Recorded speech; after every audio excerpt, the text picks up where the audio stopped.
네, 김큐의 경제뉴스 큐레이션. 저는 일일 코너지기 강다은 아나운서입니다. 어렵고 복잡한 경제 한 큐에 정리해주실 김큐. 안녕하세요. 반갑습니다. 네, 반갑습니다. 오늘 특별 이제 코너지기가 되셨는데 제가 보니까 강다은 아나운서랑 저랑 SNS 친구더라고요. 그러니까요. 저희가 함께 아는 지인이 한 18명 정도.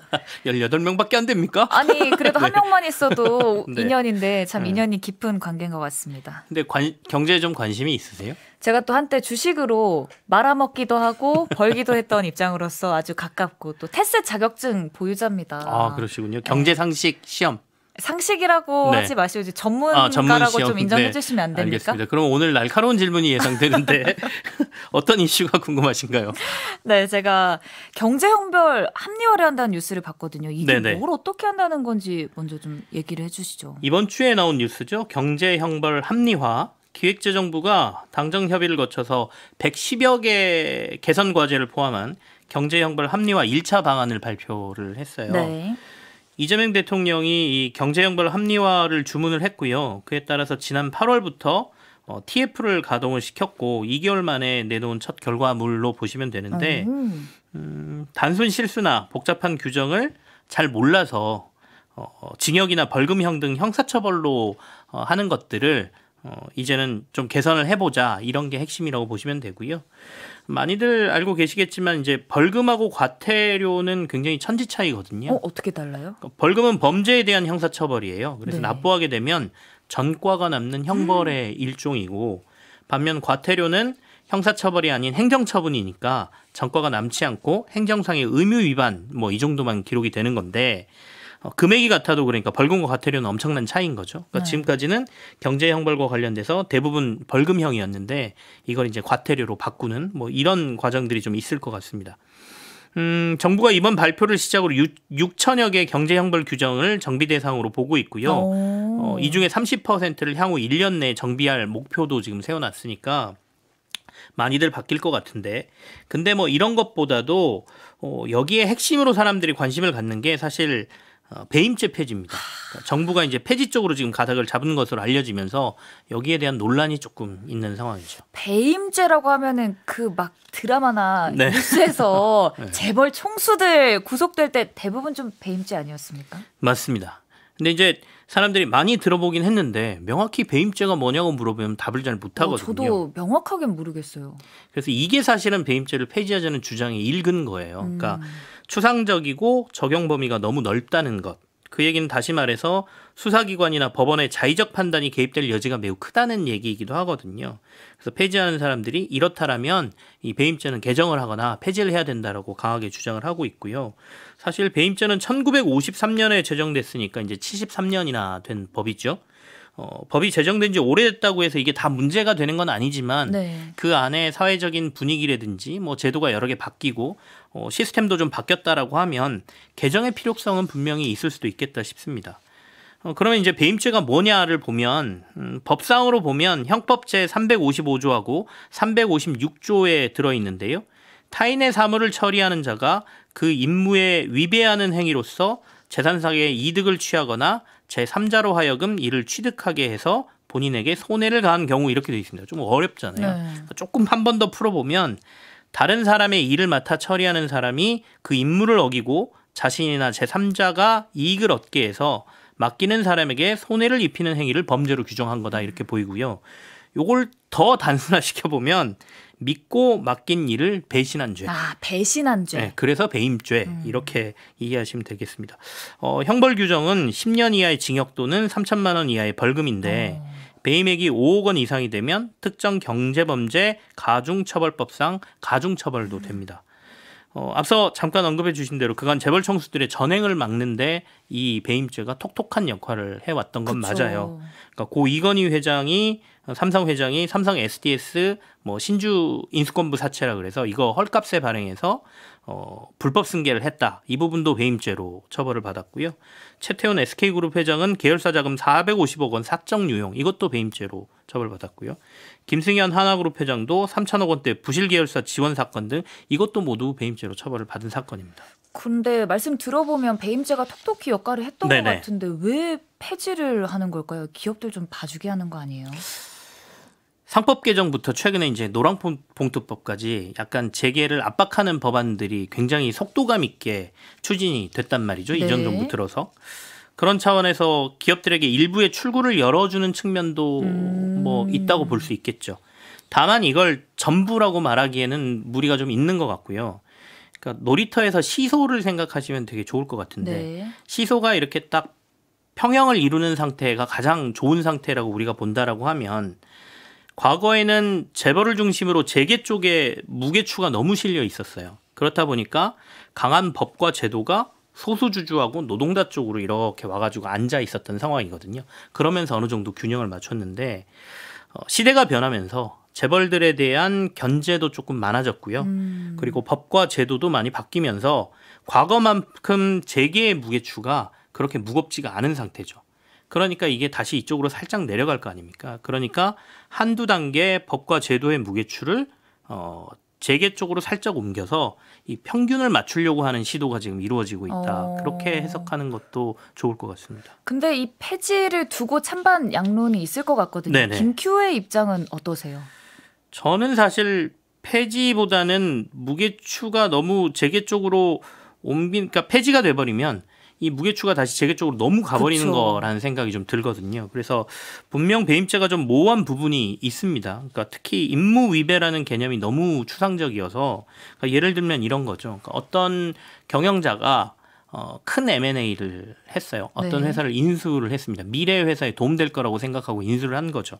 근데 3, 4년 뒤에 갑자기 이 상황이 바뀌어서 이 회사가 큰 손실을 보게 되는 M&A로 이제 결과적으로는 그렇게 되면 그때 와서 그때 M&A 한 결정에 대해서 배임죄를 물을 수가 있습니다. 왜냐하면 회사에 손해를 끼친 행위잖아요. 미래를 알 수 없는 상황에서 회사의 미래 투자를 위해서 했던 행위를 배임죄로 처벌받을 수 있다. 뭐 이런 것들은 분명히 문제가 될 수 있기 때문에 경영 판단은 배임죄 처벌에서 빼는 정도의 개정은 저는 찬성하는 입장입니다. 그러니까 이게 이제 일본의 사례가 좀 이렇거든요. 네. 그럼에도 불구하고 만약에 폐지 쪽으로 결정이 돼서 추진이 된다라고 하면 몇 가지 선행돼야 될 게 있다고 생각됩니다. 그러니까 재계 쪽으로 폐지가 되면 너무 무게추가 간다 그랬잖아요. 그쵸. 무게추가 너무 가지 않게 몇 가지 제도 보완이 돼야 된다라고 생각되는데 그게 이제 정부에서도 대체 입법을 하겠다고 얘기하고 있는 몇 가지입니다. 우선 징벌적 손해배상 제도가 조금 더 확대돼야 된다.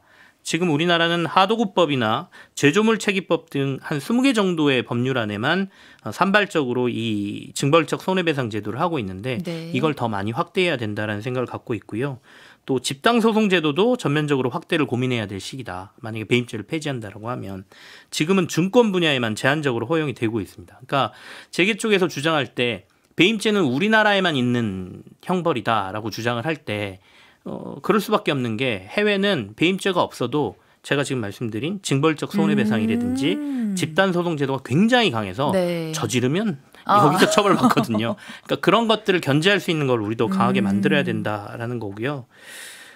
정치권에서는 이제 배임죄 폐지 놓고 이재명 대통령의 면소를 위한 거다라는 공격도 하거든요. 이재명 대통령이 지금 재판이 중지돼 있지만 재판받고 있는 세 가지가 모두 배임죄가 폐지되면 면소, 그러니까 완전히 소송이 사라지는 이런 게 있기 때문에 정치적인 공격을 받고 있는데 이런 논란하고 오해를 줄이기 위해서라도 서두르기보다는 폐지가 가져올 반대급부를 고려해서 제대로 된 대체입법, 보완할 수 있는 대체입법을 그러네요. 하든지 아니면 폐지가 아니라 개정으로 방향을 잡든지 뭐 그렇게 해야 될 것 같다라는 개인적인 생각이 있습니다.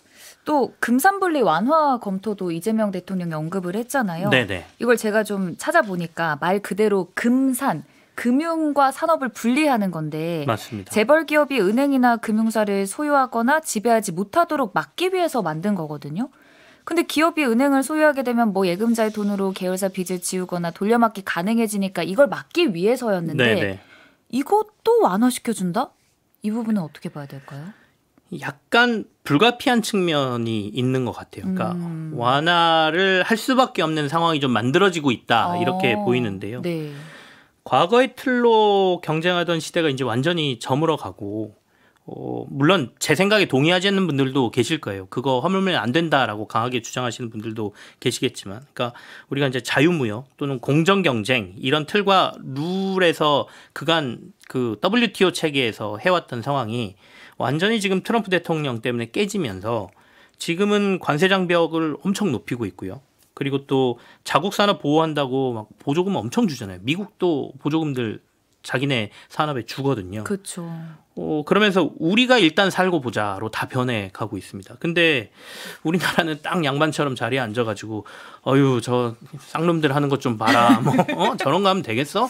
예의를 지켜야지. 서로가 교육할 때 말이야. 저런 거 하면 안 돼.